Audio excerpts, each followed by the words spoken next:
The following is a special presentation of the PDF Sports Network.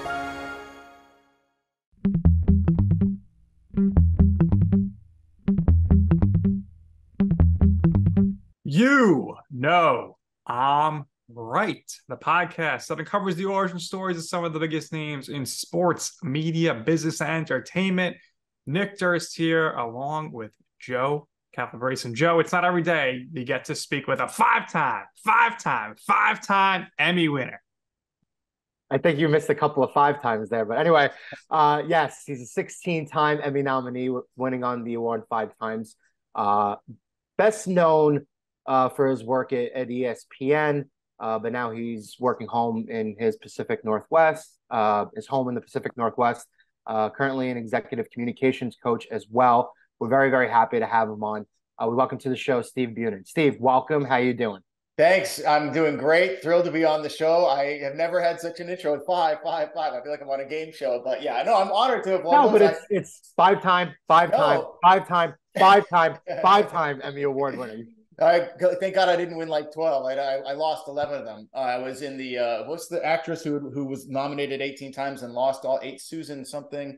I was in that territory, but I remembered I won a couple as part of the Sports Center team at ESPN. No, that's good.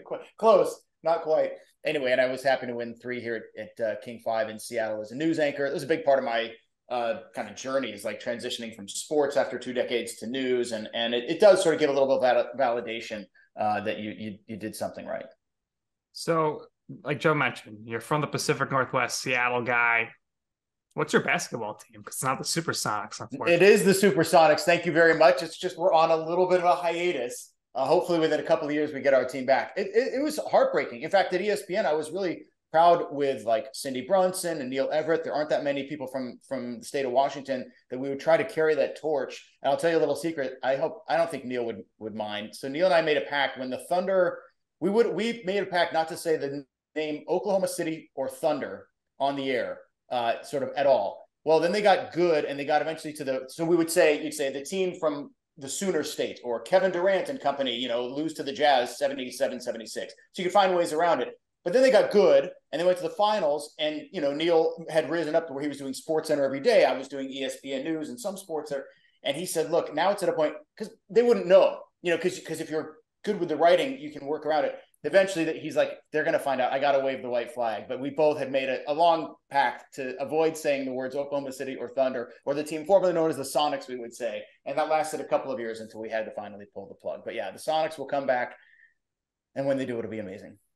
Think so. Are you all in on the Kraken? Is that your hockey team? I am. So, growing up here, I wasn't a huge hockey fan. So it's not in my blood the way it is for most people in like the Midwest and the Northeast. But yeah, the city is all in. The games are all sellouts, and the team, thankfully, after a pretty rough first year, was great this past year and had this great playoff run. I've only been to 1 game; it was awesome. But I do remember when I went to Syracuse to college. I remember this was like '93, so Sega '93. This is the height of NHL, video games. The way that I started getting into hockey was I told myself I need to be able to pull this off if I'm ever going to be any good at sportscasting. And I wrote on little pieces of paper the starting lineups of all, whatever it was at the time, 28 hockey teams. And so somewhere in my brain, if you give me 1993 Philadelphia Flyers, I can give you Brindamore and Hextall, and I can rip a couple of guys off from each team, like the Rangers with Van Beesbrook, and now I forget who. But that was sort of my entry into hockey. So I'm a big fan. I'm not as big a fan as I am of the Sonics when they come back. Mariners, Seahawks. I mean, those are the teams I grew up loving. Washington Huskies as well. Well, speaking of the Seahawks, tell us about the time that Seahawks legend Steve Largent surprised you. Oh, that's a great story. Adnan Brooks involved in that. I don't know if he give you a little heads up. So when I left ESPN, I got a call from a 212 number, like a Washington, D.C. number. 202? 202. Whatever Washington, D.C. is. 202, yeah. And let me back up a little bit. Adnan had told me on this certain day, like, be by your phone. Now we're packing, like I'm moving. I have a wife, kid, 2 dogs. Like we're packing. I'm getting ready to move to Houston to leave ESPN. And whatever the time was, it had passed. So let's say it was by 2:00. So 2:30, 2:40. And I'm like, Adnan, I got to go. Like I got movers coming in. It's not that easy. He's like, just stay by your phone. And then this 202 number comes up. Hello. And I knew the voice immediately, but I had sort of a blank moment where he's like, hello, is this Steve Bunin? And I'm like, there's no way that's who I think it is. And I go, yes. And he goes, this is Steve Largent calling. And I I didn't, after that, I like shake. Like I was shaking on my phone. I'm glad it wasn't a Zoom. I was so nervous. I couldn't believe it. This is the guy, I mean, I idolized. His name is Steve. My name's Steve. White guy, curly hair, short, like we just had totally aligned. And so that was an incredible conversation that Adnan made happen. And then the epilogue is a couple years later, he was in Houston at Hall of Fame kind of function for Anthony Munoz. And he came, and I was doing radio at the time, and I sort of, fudged my way into a ticket, and just went up and said, I just, wanted to tell you, you made this great phone call. So he was, oh, I remember you. I remember watching you. You want to, sit down and have dinner? So we got to have dinner. I sat, and I was like a 9-year-old. Remember that play? It was like the Chris Farley. Remember 1988 when you did this in Denver? Like, what was that route? And he, to his credit, he was as kind as could be. That was an amazing experience. Gotta love Adnan supplying Nick with the tidbits, yes. the nuggets. So you mentioned it. You went to Q's, another Q's grad on this show. When did you first know you wanted to start pursuing media, sports broadcasting? And growing up in the Pacific Northwest, one of the cooler areas of the country, so maybe you were better prepared for that northern New York, Syracuse, cold weather, the cold winters there. What was worse, being there or being at home growing up? No, I was totally unprepared for how legit the winter is in Syracuse. I thought I knew cold weather. I had no idea. It snowed maybe twice in my lifetime that I remember. Maybe we had 2 snow days as a kid in Seattle. And then you get there, and within a month after, it's beautiful on opening day, August, September, whatever, when you go to class. And by October, November, it's like, oh, this is what Syracuse is like. And so no, I was not really prepared for the winters, but I was really blessed in Seattle to grow up with not just great local TV sports anchors, but our broadcasters were literally Hall of Famers. Pete Gross, the late Pete Gross, was the original Seahawks announcer for 30 or 40 years. I got to make a phone call to him when I was 12, and I had a list of questions of everything I wanted to know about the business. Dave Niehaus was a Hall of Fame, again, late broadcaster of the Seattle Mariners. Who am I blanking on? Sonic's Bob Blackburn, Kevin Calabro, who's one of the voices of TNT, the Rain Man. So I grew up around, I think, amazing play-by-play announcers that probably helped inspire me along the way. And yeah, at some point, 5th, 6th, 7th grade, I just realized I love sports, love to talk, love to write, talented for a JV high school short dude athlete, not talented enough to ever play college, let alone pro. So what's a way I could sort of meld all those things together? Sportscasting. And it was about that age, 12, 13, that I read some article about Syracuse University being this sort of the Harvard of sportscasting school. And the list, I remember, I think I probably still have the article. It was like Len Berman, Dick Stockton, Marv Albert, Marty Glickman, of course, Bob Costas, and the list goes on, Tirico, et cetera. Tirico probably wasn't on it at that point. It was probably late 80s. At any rate, that was it. So that was the only school I applied to. I had no backup schools. I kind of had figured out that I had the grades to get in there. And being from Seattle, I thought that was an advantage. And it was a great decision to go, because as soon as you get there, you arrive on campus and you see, I remember 300 kids lined up to kiss the dean's butt, myself included. And I was thinking, not all of us are going to get to ESPN. Like this is just Syracuse, right? But thinking like, if this is the cream of the crop, who knows what, at Northwestern, at Missouri, at Nebraska, at fill in the blank, there's all these other kids that all want to get there. It's going to take a huge effort and a lot of perseverance. And so I remember that being a good wake-up call to me, and it helped sort of funnel me into a really competitive attitude about trying to be the best at all times, do everything I could to get better at my craft, to try to work my way up. We know the school's got competitive internship opportunities. So how did you stay active there and keep yourself ahead of the pack, ahead of the rest? And we know that the media landscape has changed, right? So compare how it is getting that first job now to that process and what it was like back then. So I tell all the kids that have ever asked me, how do I make it in broadcasting, is try to do an internship, getting hands-on experience. You probably got to work for free. I did, we all did. If you get paid, great. But you have to get hands-on experience as much as you need to learn in the classroom. And you do, how to write, what are headlines, story structure, storytelling, voice control, all that. You got to do it. So the one thing that's easier for, I think, people coming up now is cell phone. Like that's a camera, that's a microphone. You can listen to yourself so much easier than in my day, where I'd literally bring a little almost like a walkie-talkie, a tape recorder up into the Kingdome seats and do play-by-play, Spike Owen and Alvin Davis. And I wish I had those tapes, but I don't. I'd play them for you. But it's so much easier now to record yourself and see, how good am I? How bad am I? wow, my voice doesn't sound the way that I think it sounds, because that's the thing you have to sort of get used to.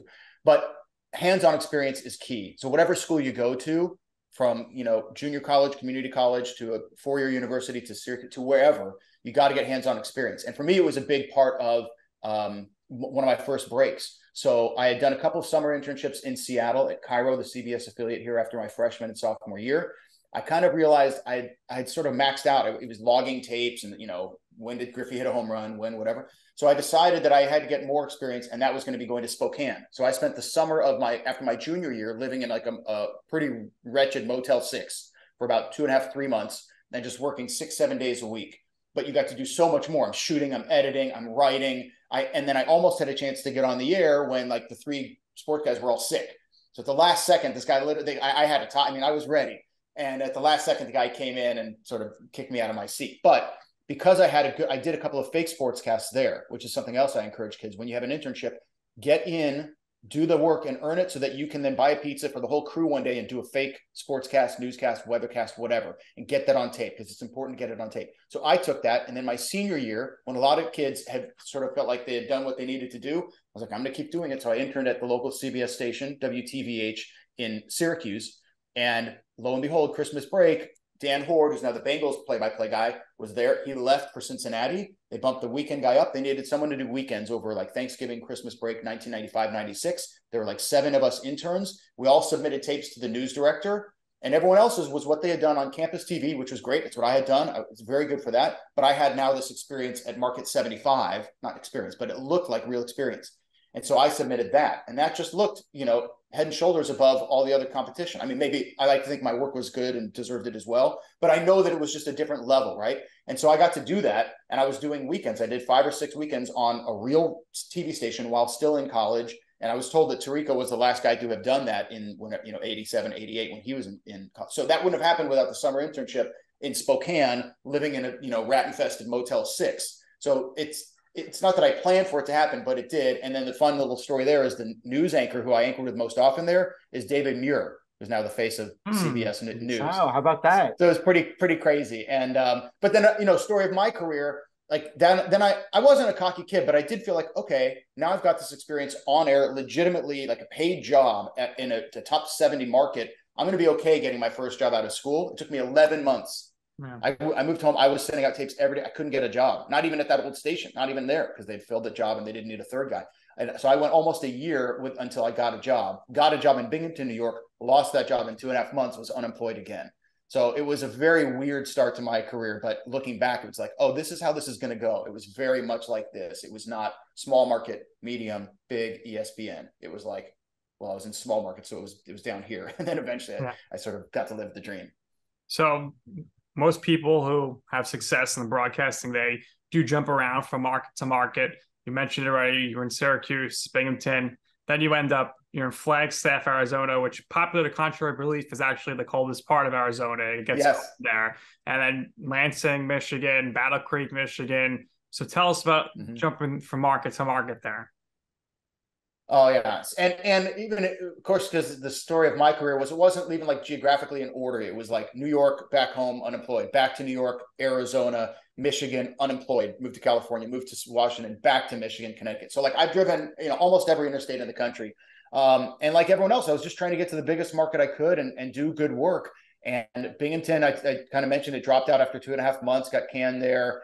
Not really a good reason, but it happened. And then I was in between jobs.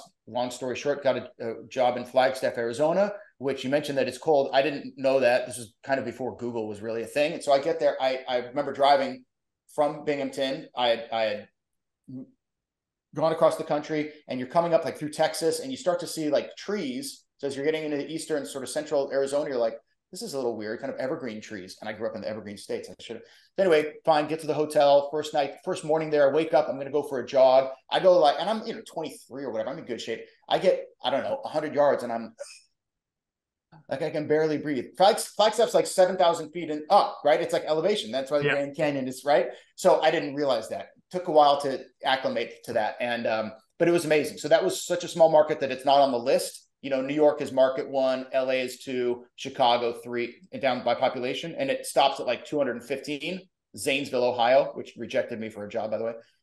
Flagstaff wasn't on the list. It counts as Phoenix, but it's 2 hours away from Phoenix. So it was such a small town that it doesn't even have a market size. But it was a great breeding ground, or learning ground, I should say, for me. I made $13,500 my first year there. Like that's hard. That's a lot of peanut butter and jelly sandwiches, top ramen with ketchup, sriracha sauce. Like that's the variety of food. But I did 2.5 years there, and then got my break. Went to Lansing, Michigan, and I remember going. This was when Moteen Cleaves, that team that won the 2000 NCAA championship. It was like February of that year. They were about to, make their run. And so I went from doing like Little League baseball signups in Flagstaff, Arizona for the third straight year. I'm doing the same story. Like, yeah, we're in the Bash's parking lot. That's a local grocery store there. Make sure to come out, bring your kids, sign up by 3:00. And then literally a week later, I'm at the floor of the Breslin Center, and Mateen Cleaves has 20 assists against Michigan, and they're on their way to the national title. And a month later, I'm standing in Indianapolis on the floor as he's cutting down the nets, and Magic Johnson is here, and Tom Izzo's here, and I'm standing right here. And I thought, oh my God, I'm finally made it. Market 105, but it's Michigan State. A year later, what happens? Canned from that job, unemployed once again. Like that's the story of my career. So then I went 1.5 years between jobs, and then got my job in Battle Creek, Michigan, and that was the last stop before I got to ESPN, which was summer 2003. So you're going from local market and not too high up on the list, and now all of a sudden you're going to the worldwide leader. You're going national, ESPN 2003.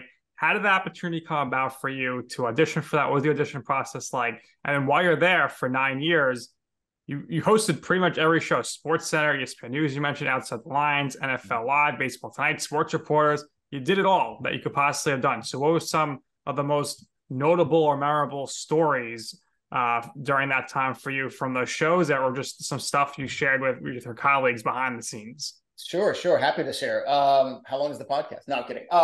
So I'll tell you first about getting there. So like everyone else, you're sort of always trying to move up in markets. And I had an agent at that time. And I remember sending a tape to Fox Sports Northwest, which at the time had partnered with Fox Sports Detroit, but they were both running out of Seattle, out of the studio. And I said, I'm the guy. I'm from Seattle. I've worked in 2 jobs in Michigan. I know Michigan sports. I know Seattle. I'm your guy. Right. Begged for a job. I went in there and begged, didn't get it, and was kind of depressed about that. And I'm 29 at this point, or 28, and it's not going anywhere. And my agent sent a tape to ESPN, to Al Jaffe, the sort of longtime talent guy there, who would see these 300 tapes a year and be like, yes, no. And then you come in and interview. And she called back soon after, I don't forget, a week or whatever, 2 weeks, and said they want to bring you in for an interview. And that was already, I know it sounds cheesy, but that was already, I feel like I had won the lottery at that point. Yeah. Someone there who sees all these guys, all these sportscasters across the country for 20 years, thinks I'm good enough to at least get a bite at the apple. Like that was it. And so then that interview process was pretty intense. I had a friend who was friends with Kenny Mayne from the Seattle sort of sports, journalism scene. And so he connected me with Kenny. I called Kenny. Who had no idea who I was. I remember watching him as a local sportscaster in Seattle when I was a kid. He was incredible back then. And I just asked him, do I have to memorize every NHL roster? That was my biggest fear. So I've been in a couple jobs in Michigan. I knew my hockey, but it's just not in my blood. And I can't do the 1976, whatever, Bobby Clark, Bobby Hull. It's just not in. And he was like, breathe. You don't have to do that. But what they are going to ask you is this and this and this. More questions about how do we cover things? What should we do better? Which is its own pressure cooker. Like you're criticizing some ESPN, executive in his face to try to get a job. And you don't want to be too rude and come off as arrogant, but you don't want to come off as weak and indecisive. So it was a real crazy experience. It was a long interview process. You do an audition on the SportsCenter set. That was incredibly tense, but I felt really confident about it. I had gone in the night before. I remember thinking, I may not get this job, but no one's going to do more work than me in prepping for it. So I stayed up that night, and this is again before DVR or anything was on YouTube. And I just watched, they would rerun SportsCenter. I watched it over and over, and I wrote down everything, every highlight, 6th inning, like whatever they were going to throw at me. I knew what happened last night, Wimbledon highlights. So then the next day that's what Kenny had told me. You're going to do the A block of SportsCenter, like a 7-minute segment, write a couple lead-ins and then do the highlights and whatever. And I was just ready. I knew what I wanted to say. I had a couple funny lines, I think, and was able to land the job. And then when I got there, it's interesting because my personality is, I think, a little more, I like to think well-rounded. So I was never going to be the most knowledgeable baseball guy. Like Carl Ravitch, Steve Berthiaume, Adnan, whoever, you put them up against me with baseball. Like for the average citizen, I'm top, 1%. At ESPN, I was on the lower end of, if we have 40 anchors, I'll always say like sports knowledge on certain sports, I'm at the low end of the line, like 38th, 39th, 40th. But two things where I would rank pretty high, which is sort of like utility man. Like I can do kind of anything. If you need me to do a story on Native American nicknames in sports or baseball tonight, or both on the same day, or ESPN radio for 4 hours, and then do a show on, why there's more women coaching women's basketball, but no women coaching men's basketball. But the opposite isn't true. There's plenty of men coaching women's. Like I can do that, and I'm interested in all of it. So that sort of versatility, I guess, is a good word for it. It just fits me as my personality, and it fit at ESPN. So that's why I got to do all those shows, and I love doing it. And at times it works against you a little bit, because the politics of being an anchor at ESPN is if you can define yourself as an NFL guy, then you can, it's good and bad. The good thing is it locks you in, and it makes you there. That's the one they're going to go to. Tough thing is if 7 other guys, and I say guys, I mean guys and women, want to be in the NFL doing NFL Live, there's only one chair. So at the time, Trey Wingo had it. Chris Berman was always going to do the Super Bowl. Wingo was sort of 2.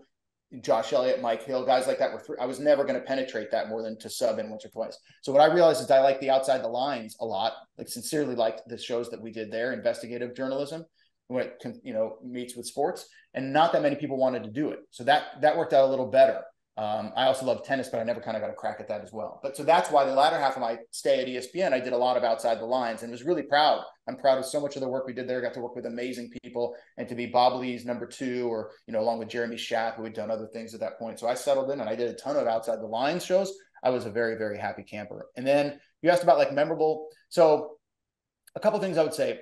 One of the most memorable interviews I did was Justin Timberlake and Mike Myers. They did a terrible hockey movie together called Love Guru a couple of years into my time there. And they came in, and normally when celebrities come in, they call the car wash. Yep. So you do a bunch of interviews with, with Colin Cowherd and Greeny and SportsCenter and ESPN News.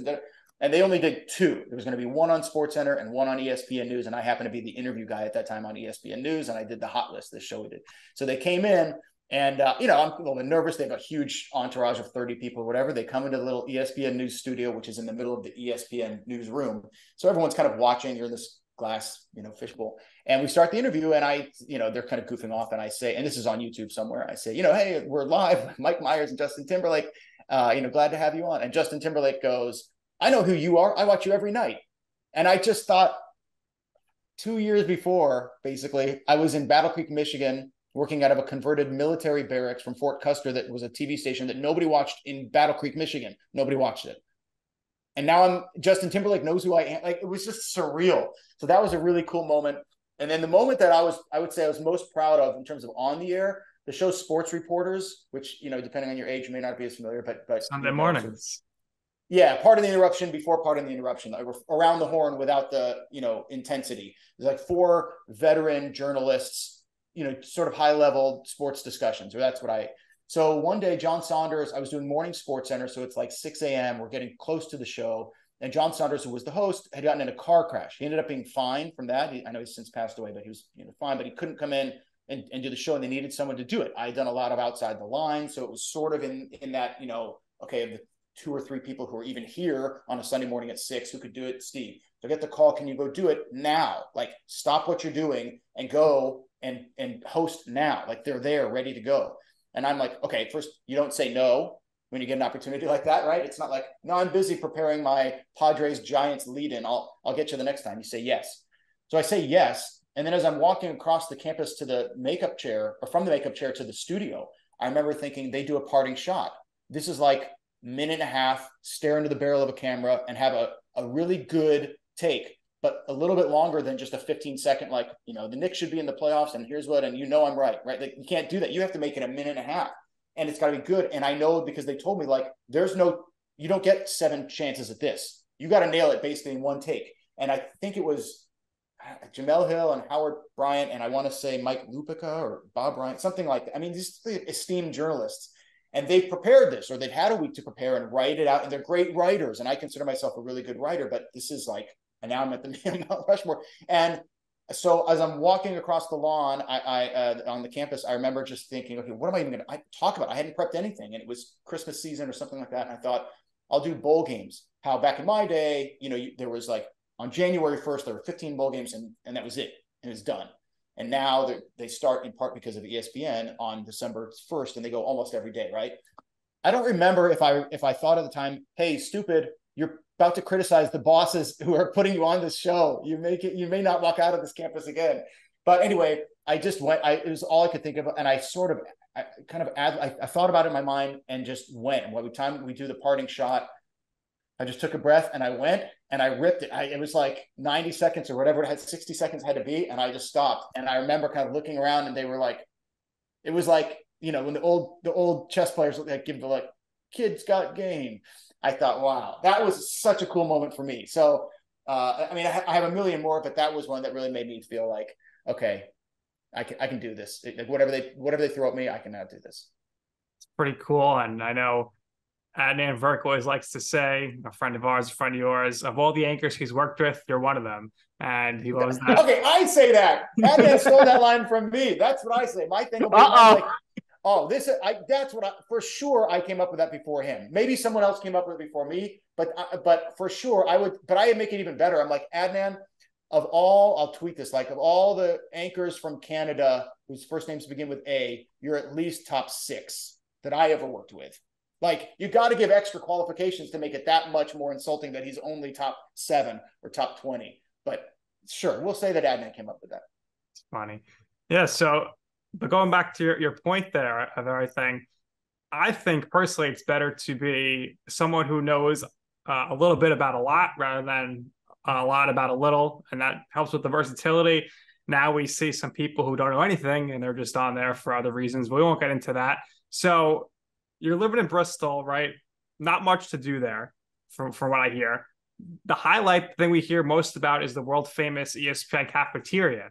So do you have any famous stories there? Because I know we've had some guests on, Max Bretas, and Virk.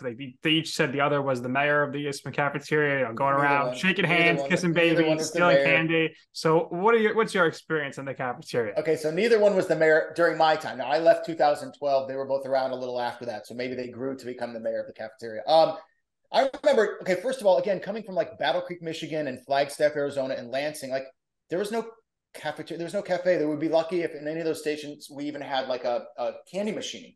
Like it just, to have a cafeteria. I remember the first time I walked in there, I hadn't been on the air yet, I think. And I opened it, and Dan Patrick and I are kind of walking in, and I'm just, again, Battle Creek kid, Seattle kid. I don't know that I belong here, but I don't really belong here.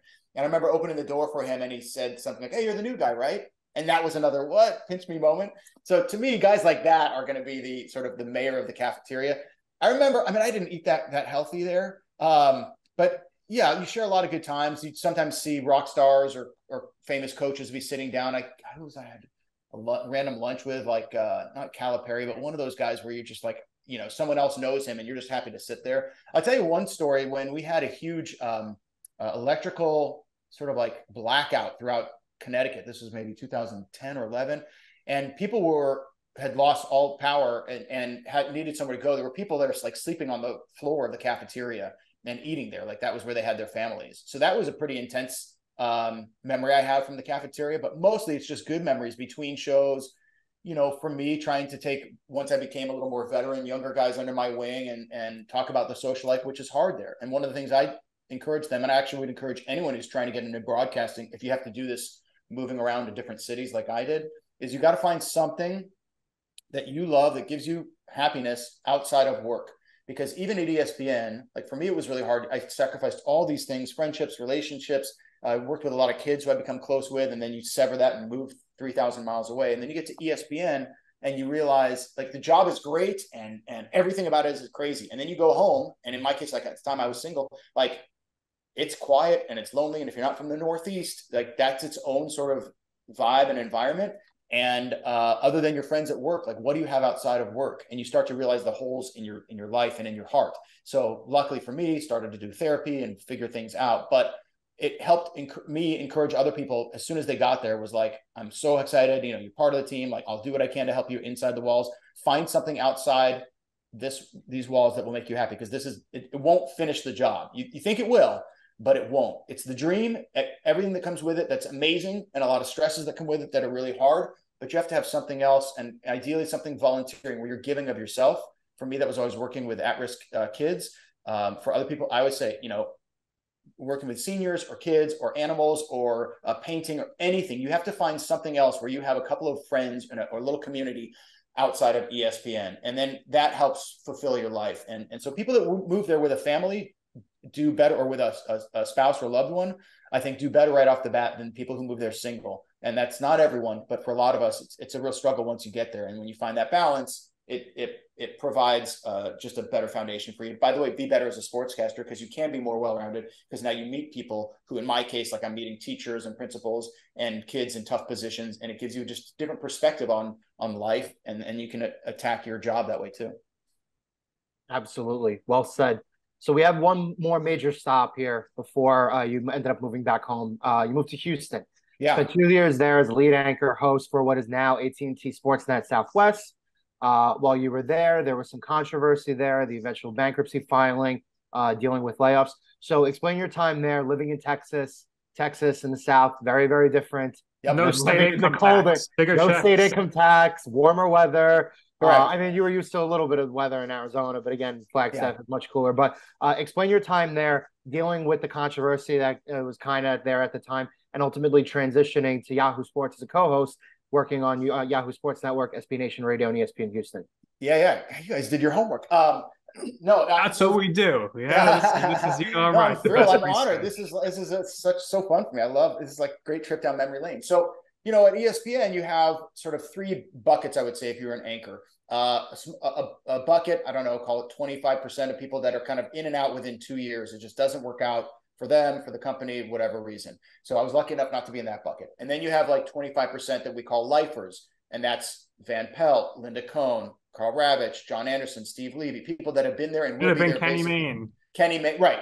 And in previous world was Kenny Mayne, Burt Boomer, the guys that'll be there, women that'll be there forever for a long time. Yeah. And then everyone else is somewhere in the middle. And in that middle are still people who are closer to that Linda Cohn, thing, and then closer to and so I feel like squarely in the middle. But by year 6, 7, 8, 9, at that point we got pregnant. We had our first baby, our daughter, and my wife's job had lined up where her contract essentially was up 2012. I had an out starting in 2012. And so if you're in that middle zone, things are great, but you're never promised like, a 10, 15-year career. And it's always, this was before all these layoffs, which has been heartbreaking to watch a lot of my friends go through. But you always feel like, am I going to crack the code, what we call it, like crack the code and get into that echelon? And if I'm not, am I at risk of being sort of plucked off? So a lot of us, after, let's say, 5 to 10 years, we try to use it as a springboard. ESPN is the end all be all. But where do you go from there? Can you go? And so a few of my friends had Pat Boyle in Chicago, Scott Reese in San Francisco had gone to Comcast SportsNet, CSN, these new regional networks that had popped up. They had about 7 of them. And 2 of them, their main anchors were guys from ESPN from the time I was there, friends of mine. And so I had switched agents by that time. And my agent called me up and said, they'd like you to be the guy in Houston. I mean, I don't want to overstate, like there were lots of anchors there, but sort of the lead anchor at CSN Houston. So it was the right time in terms of our family. I felt like I was in a really good spot, but didn't know if that was going to be there for 5 or 6 more years. Houston was closer to my wife's family, she's from Brazil. My family-ish, it's closer to Seattle and the West Coast where my brothers are. And it's better weather, I thought, than the Northeast. I was done with snow after Michigan, Syracuse, Binghamton, Connecticut, Flagstaff even. Like I was good to never see snow again. And a big market, 5th biggest media market in the country. I had not lived in the South. That was definitely a culture shock. But I was eager for it and up for the challenge and thought it would be our forever. We thought we would move there and never leave again. And then, unfortunately, basically, as soon as we got there and the network started up, fall 2012, we had these carriage issues, basically, where if you didn't subscribe to anything besides Comcast to get your TV, at the time there wasn't streaming, right? But if you had CenturyLink or DirecTV or AT&T or whatever, you couldn't see our channel. It'd be like, you're going through ESPN and you don't get ESPN2. And that's where they have Duke, North Carolina. You can't watch the game. So in our situation, the Astros were really bad. The Rockets were okay, but not great. And neither one of them could put enough pressure like the Knicks did when Linsanity was at its peak and they were going through those issues. Well, then at that point, the carriers had to sort of pony up. And it just didn't work out. It's a super long, drawn out, sad story. But basically after 2 years, 100 of us got laid off, including me. And there were like 100 of us, they kept 10 and 90 of us got laid off, something like that. And that was a horrible experience. Even the way that it happened was not handled very well by management there. It was really heartbreaking for a lot of us. So But now we're sort of like, my wife, she's a doctor. She had a great job there. Like, we didn't really want to move. So Sean Salisbury was a guy I had worked with, the quarterback at ESPN for whatever, 8-9 years. And he was in town doing radio, and I had helped get him some TV work. So he helped me get some radio work that quickly turned into a full-time job, co-hosting a show with him. We did a local show for ESPN radio in Houston. And then they moved us, same owner, different network, but to Yahoo Sports Radio and SB Nation, and it turned into something else. But we did a national show for like a year and a half, give or take. I always had my eye on TV again. And I had, at this point, because of that sort of versatility and I'm into politics and entertainment and pop culture, and I like lots of things in addition to sports and doing Outside the Lines. It was like, I feel like I could make that transition to news. But a lot of news directors don't believe it until they see it. And so finally, one in Seattle took a chance on me. She saw that I had, I think, enough skills to make it happen. And so we were there in Houston for 4 years, 2 in TV, basically 2 in radio, a little unemployment mixed in there as well. And then left the job in radio to come to Seattle, which was for us where we met. My wife and I, we wanted to be here eventually and come to a station that I'd grown up watching, and was thrilled to be sort of one of the news anchors in the morning shift, and then at noon for 6 years here. And it was a great run. I had a lot of success. The shows I was on, our ratings were good. I got nominated for Best News Anchor 6 times in 6 years, the only guy in the market, or woman again for that matter, to do that. So I'm very proud of that, and won one of those, which is great. And then, like, again, story of my career, though, things are great. And then the management just said, we're not going to give you a new contract. Like, weird. Everyone seems to like me around the newsroom. The ratings are pretty good. I think I'm doing good work. I getting these, trophies or whatever. They're allowed to make that decision. Same thing that, Kenny would tell you, or Mike Golick. I just saw an interview he did with Dan Patrick. Like, it's management's decision for whatever the reason is. And they didn't provide anyone for me, but okay. So then it was time to pivot. And at this point, all the moving, like, we weren't going to move again. Again, my wife had started her own practice. Like, we have a kid. She's a teenager now. We weren't going to do this again. And I have been doing this at-risk mentoring all along, and coaching a lot of basketball and other sports. And it's finally dawned on me that I could blend the expertise I have in broadcasting, writing, performing, with my love of coaching and mentoring and teaching and sharing and trying to, help people. And, this is the way to do it. Executive coaching, where I specialize in communications. Like, I don't know the financial stuff. Don't hire me for that. But for, people who struggle, and there are a lot of people who struggle in different businesses. They're really accomplished, but they can't talk into a microphone, or they can't talk on stage very well, or they can't speak succinctly. They drone on and on. They write emails that last forever. And all those things for me, like, come kind of naturally, because I've been working at it for 25 years in tiny towns and at ESPN, and with lots of pressure on the line. And so all those things came together, and now I've been doing this for a good part of this, basically a year. I love it. It really is all the things in my life that have finally come together in a way that, and I don't have to wake up at 2 a.m. anymore, which I was doing for my time at King 5 here. Like, that's an early wake up at 2, in at 3, on at 4:30. That's a hard life. A lot of people do it. I did it. It's a hard life. So Steve Bunin, communications, started that recently. Specifically, you've always worked with at-risk youth and stuff like that. But in terms of this, the targeted clients, are you working with, like, young broadcasters, right? Similar then, like, to the experiences that you had when you were coming out of Syracuse, right? Bouncing around place to place, like, trying to help them, alleviate those concerns. Like, you can move here, it's going to be difficult, right? And I want to ask you specifically about testimonials, because I read the testimonials on your site and want to bring up Adnan again. Did Adnan give you? He's getting a lot of run here. Adnan, I mean, he could make his hijack. He loves us. He loves here us. He is. We're gonna let him in the room. Welcome in. We've done that before. We've really done some That'd shocking, shockers before. Not him. The shocking reveal. But yeah, is that who mainly you want to work with now? No, I'm definitely would work and have worked with any broadcaster, someone who's coming up or has been around for a while and feels like they're not, where they want to be. Like, for sure, I would work with them, and that would come very naturally to me, because all of the little intricacies of broadcasting, of using your voice and looking into the camera and wearing makeup and all that stuff, like, that's for sure stuff that I can give.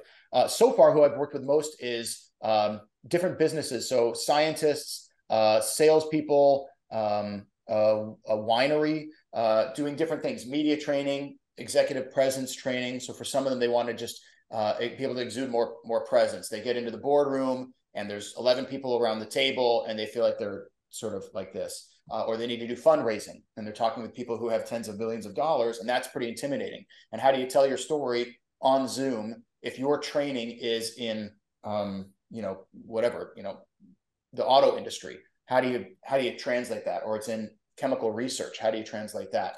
So far, the bulk of the work that I've been doing has been with people outside of broadcasting that really have no communications training at all. And for them, a lot of the lessons that I would consider more basic are huge helpers. And that's where a lot of the joy comes, honestly, is that you feel like you're impacting people in a way that's really going to change their careers, sometimes their lives, like how they feel about themselves when they talk about themselves or their work or their goals. That can be a really hard thing to do for people, whether it's a job interview with their current boss, with their team underneath them, with, again, fundraising opportunity where there's a lot on the line for them to deliver, and how do they message. And that's broadcast writing, right? Is taking a 3-hour baseball game and compressing it into a 30-second highlight, or an Olympian, their journey. How do you tell someone's 20-year journey from, nowhere, Nebraska to, the medal stand in 30 seconds?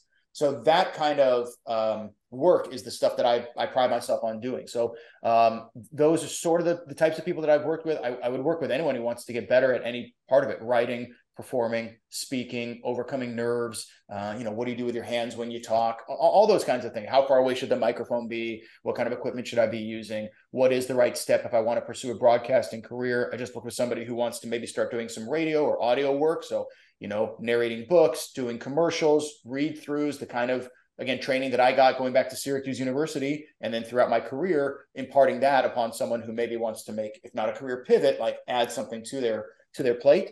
And then, some other areas as well that I'm hoping to get into, that if you guys are kind enough to have me back in a year, maybe things will be, we'll have some new chapters to talk about. But that's it. Basically, is any company that where communications matter, and I would argue in every company they matter, then I can help. Great stuff. Everybody go check that out. And if you're interested, contact Steve and get going there. Steve, what would you say in your life, your career is your I'm right moment? What I mean by that is the time or place where you wanted to pursue something. You ask somebody for advice. They're like, Steve, that's an awful idea. What are you crazy? And you're like, you know what? I'm going to do it anyway. And ultimately, you will see why it is that I'm right. I would say, not that a singular moment. Well, I do have one, but I'd say in general, a lot of people that said it's time to give it up in my 20s because I again, condensing the story, like there were a lot of bouts of unemployment there where I'm doing, menial jobs and really wondering what is this all for? I'm living in my own childhood bedroom, my old childhood bedroom. Like, it was really depressing. And you're applying for jobs all over in tiny markets. Like, I've already worked in market of 100. I'm applying for jobs in 200, and you're not getting even a call back. But that's this business. And so there were a lot of people who very, legitimately were giving loving advice, saying like, time to do something else, dude. So I was very tunnel vision. I believed in myself, and I just thought, like, I know I can do this. So that was one thing, was just being persevering and really believing in myself and knowing I had skills. It wasn't like, oh, I'll be an NBA player. Like, I could persevere all of my life and I'll never be an NBA player. I would feel like I was realistic that I could pull this off. And then it wasn't that someone who said they didn't. Well, one of the guys who sort of cut me loose, my job in Lansing, Michigan, which again just sort of came without warning and with no real reason, a couple of fake reasons, but nothing like, oh, the ratings are bad, or oh, your writing isn't as good, or you're not hustling enough. But basically, for them to say, you never bled for the station. So the story is, we were only on 5 days a week. We had no weekend news, but all the Michigan State sports happened on the weekend, right? Football, basketball, hockey. So I was the only guy in the sports department. So sometimes other guys would shoot sports, but I had to shoot. So I was working 6-day weeks, almost 50 weeks a year for my 1 year there. And on top of that, this is another long story. I'll truncate it, but I had a bleeding problem, cellulitis in my leg, not cellulite where you get, fat, but cellulitis can be a serious problem. I ended up in the hospital. I came back and did a sportscast with an IV needle in my arm, and it was like a Zoom. They cut off the camera. So if I had shown here, you could see a needle popping out of my arm. And instead I did a whole sportscast. And the news director, the guy who canned me a year later, was also the news anchor. So he was there. He was the guy who said, hey, Steve, you're in the newsroom today. What's going on in sports? And I delivered the 11 o'clock sportscast for 2 minutes, throw it back to him, wave goodnight, go back to the hospital, and ended up staying there for like a week. And, it was fine now. But a year later, he says, you never bled for the station. And in both senses of the word, I had literally bled for the station, and figuratively, I was the one guy who had worked, 6 days a week for 50 weeks in a row. So it was really rewarding then after following that, a year and a half of unemployment, Battle Creek for a year, to then get to ESPN and feel like I didn't have to go call him or write him a letter that said, see, look at me. Like anytime that he turned on ESPN and saw me, that was all I needed. You were Justin Timberlake's boy. I mean, that's all you need. Right. Puppy was watching that moment. Oh man, that's great. I don't think Nick and I have ever physically bled out at anywhere we've worked previously, but I think the sentiment is relatable because we've given a lot, and we do this podcast. And we really love doing this podcast, and it's something that we're passionate about, and we're just continuing to move on here. But obviously, all that period of your life, Nick and I are currently the last couple of years been going through pockets of that. So again, we can relate to that. A lot of other people can relate to that. It's great advice, great story. Steve, we thank you for your time. We really appreciate it. What we do here is usually we give our guests the last words. So if there's anything else you would like to personally share or promote, again, we know you love working with your clients, your new clients now, at-risk youth and everybody. But if there's anything else you would like to promote, by all means, go ahead. The floor is all yours. We appreciate your time. And yes, we will definitely have you on again at some point, hopefully within the next couple of months or the next year or so. Keep in touch. That'll be incredible. I really appreciate that. I appreciate you guys having me on. And, again, at the risk of being a little cheesy, I would say, the takeaway for me is just follow your dreams. And whether that's this or anything else, it's not the guarantee that it comes true, but it can come true. It came true for me. And then I think being humbled enough to recognize how many people along the way helped you. And in my case, not just Pete Gross and Kenny Mayne, but, mentors outside of broadcasting, all the lessons I learned, the hard lessons along the way. And then you get to ESPN, and some people aren't looking out for anyone else but themselves, but some people are. And then trying to be that person when I had been there a little bit longer. Not that I was, super high up, but to try to be there for an Ad Network when he gets hired, or, fill in the blank, because people had done that for me. And then to now be able to do that for others, it's another dream come true. I always say I had now would be like 3 dream jobs. One, I was a bat boy for the Mariners in the 1990 season when I was 16. Yeah. You just buried the lead. I know that was such a dream job. Ken Griffey, it was the year Griffey and his dad played together. Randy Johnson threw the first no-hitter in Mariners history. It was unbelievable at the Kingdome.